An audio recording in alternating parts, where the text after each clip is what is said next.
पांचवा सुर शुद्ध शुद्ध सुर, सात सुर।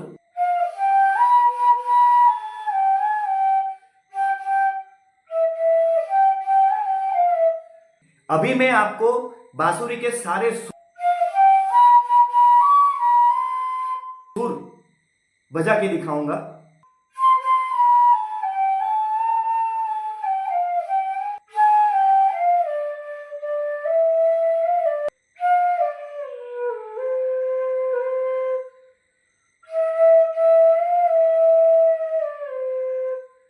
दोस्तों, आपने जो भी गाना सुना वो भूल भुलैया 3 सोनू निगम का गाना है, आपको पता ही होगा, जिसमें लगभग सारे सुर आ गए हैं।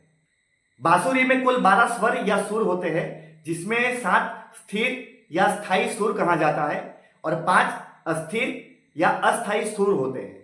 इसी सुरों के बारे में मैं आपको विस्तृत से बताऊंगा।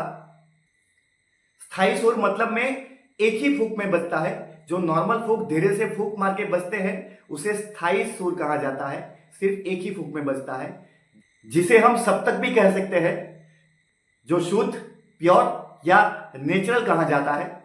सा, रे, ग, म, प या फिर ये प हो गया, ध, नी, ये 7 सुर एक ही फूंक में बजते हैं, नॉर्मल फूंक में।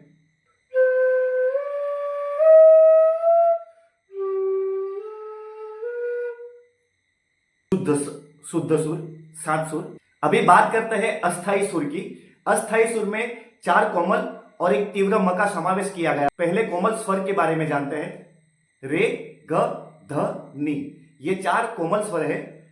कोमल स्वर को बजाना बहुत ही आसान है। जिस आप म इस तरीके से या फिर इस तरीके से बजाते हैं म, तो उसी तरीके से आपको कोमल स्वर भी बजाना है। जो कोमल स्वर होते हैं वो शुद्ध स्वर से थोड़े नीचे रहते हैं। ये आपका रे हो गया। अब यहां पे आप उंगली रखी सा के ऊपर, तो ये आपका कोमल रे हो गया। ये सा, ये आपका सा हो गया, ये कोमल रे हो गया और ये शुद्ध रे। सा, कोमल रे, शुद्ध रे, कोमल रे, शुद्ध रे। देखिए,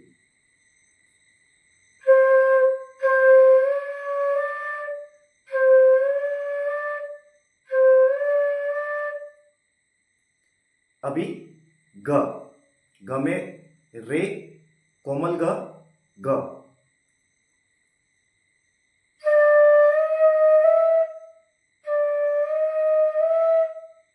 अभी ध, ये प से थोड़ा ऊपर किया आपने, तो ये आपका कोमल द हो गया और ये द हो गया।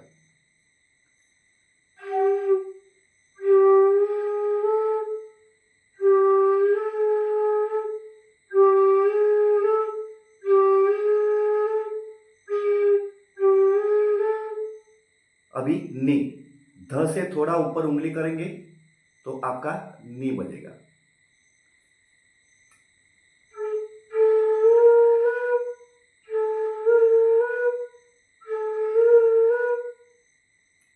कोमल सुर बजाने के लिए आपको म जैसा ही करना है। बहुत सिंपल है कोमल सुर बजाना। ये जो ऊपर का जो छेद होता है वहां पे आप ऐसे उंगली रखोगे तो आपका कोमल बज जाएगा। ये ऊपर का जो होल होता है वहां पे आप ऐसे उंगली रखोगे तो आपका कोमल बज जाएगा। कुछ लोग ऐसे भी कोमल बजाते हैं, कुछ लोग ऐसे ही बजाते हैं। मैं आपको यही बोलूंगा कि आप ज्यादा करके प्रैक्टिस इसी की करें, क्योंकि इसके फायदे बहुत है। आगे चल के इसको आपको फायदा होगा। और इस तरह से कोमल बजाना थोड़ा डिफिकल्ट है, लेकिन धीरे धीरे आपको आदत पड़ जाएगी। अगर आपने इस तरह से कोमल बजाया तो ये कोमल सुर बजाना बहुत आसान है। लेकिन अगर आप जैसे जैसे बांसुरी आगे सीखोगे तो आपको ये दिक्कत देगी। इसलिए आदत आपको यही डालनी है। इस तरह से ही कोमल सुर बजाना है या म बजाना है, ऐसी ही आदत आपको डालनी है। अस्थाई सुर इसलिए है क्योंकि आपकी फूंक के साथ इसके सुर बदलते रहते हैं, इसीलिए इसे अस्थाई कहा जाता है। शार्प म, तीव्र म, वो भी अस्थाई सुर है। पांचवा सुर शार्प म, आप सभी होल खोल के फूंक मारोगे तो शार्प म, तीव्र म बजता है। लेकिन ये अस्थाई है क्योंकि फूक के साथ बदलते रहते हैं। अभी मैं आपको एग्जाम्पल के लिए दिखाता हूं।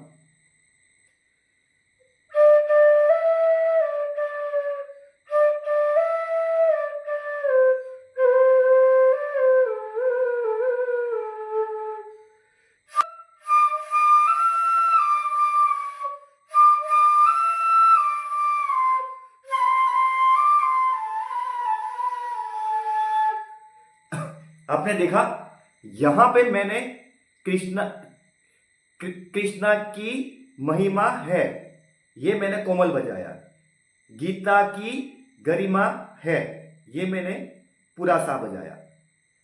ये मैंने पहले शुद्ध में बजाया, फिर तीव्र में बजाया। तो कोमल स्वर है वो देखिए अस्थिर हुए, पहले नीचे से बजे फिर ऊपर से बजे, इसीलिए कोमल स्वर को अस्थिर स्वर कहा जाता है। और म में भी यही होता है, जब आप पूरा होल खोल के म बजाओगे तो आपके फूक के साथ म का सुर भी बदलता रहता है, इसीलिए कोमल और तीव्र म को अस्थिर कहा गया है। जैसे आपने शुद्ध स्वर बजाए, सप्तक बजाया आपने, उसमें थोड़ा ज्यादा फूक मारेंगे तो शार्प यानी कि तीव्र सुर निकलेगा। अभी मैं आपको बांसुरी के सारे सुर बजा के दिखाऊंगा।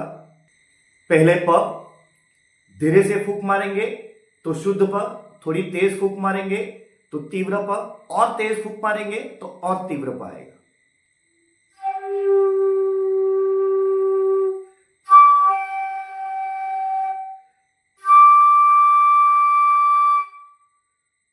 इस तरीके से भी बजाया जाता है, कुछ लोग दूसरी तरीके से भी बजाते हैं, मैं दूसरी ज्यादा प्रेफर करता हूं।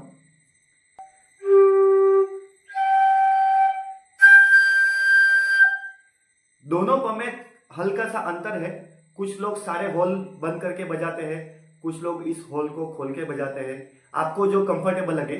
मैंने म और प के बारे में बारीकी से बताया है, यहीं से आप उस पूरे वीडियो को पहले देख लीजिए, अगर आपको नहीं पता हो तो। पता है तो कोई बात नहीं। शुद्ध ध, कोमल ध, तीव्र ध, कोमल ध।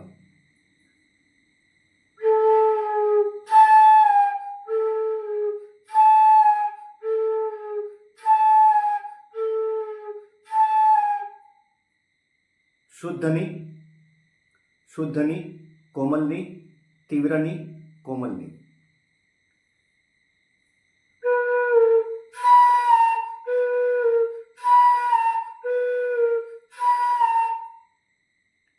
नी के बाद सीधा सा आता है, क्योंकि इस बीच में कोमल के लिए कोई जगह नहीं है, नी से सीधा सा बजता है, इसीलिए सा का कोई कोमल स्वर नहीं है। शुद्ध सा, तीव्र सा।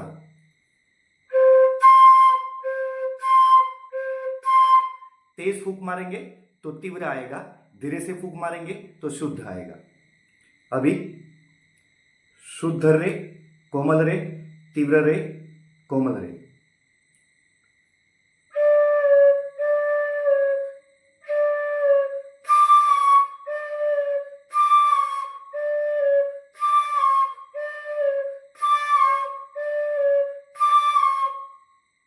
अभी शुद्ध ग, कोमल ग, तीव्र ग, कोमल ग।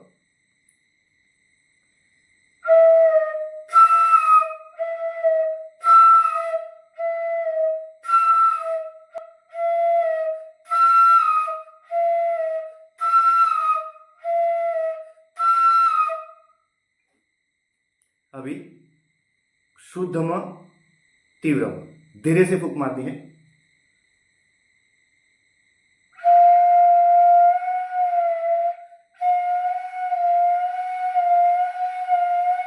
या फिर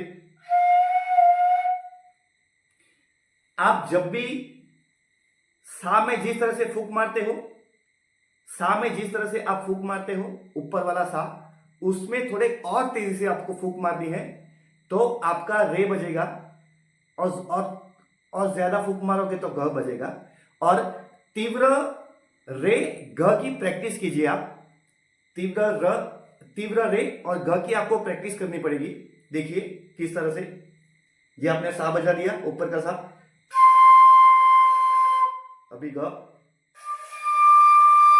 ऐसा होगा शुरू शुरू में, तो इसे लॉन्ग नोट्स में बजाइए। लॉन्ग नोट्स का मैंने वीडियो अलग से बनाया है, तो इसमें भी आपको लॉन्ग नोट्स की प्रैक्टिस करनी पड़ेगी। तीव्र रे बजाने के लिए और तीव्र ग बजाने के लिए आपको लॉन्ग नोट्स की प्रैक्टिस करनी पड़ेगी।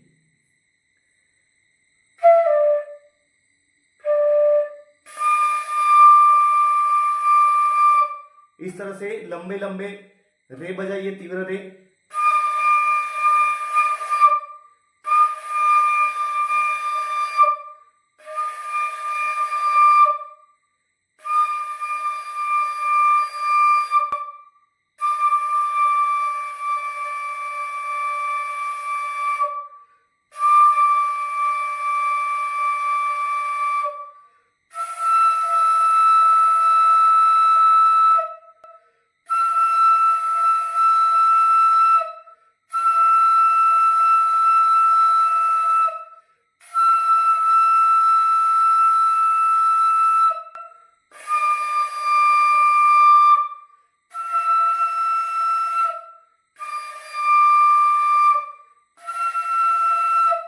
जब तक आपका तीव्र रे या तीव्र ग सही से नहीं बजे, तब तक आपको लॉन्ग नोट्स की प्रैक्टिस करते ही रहनी है।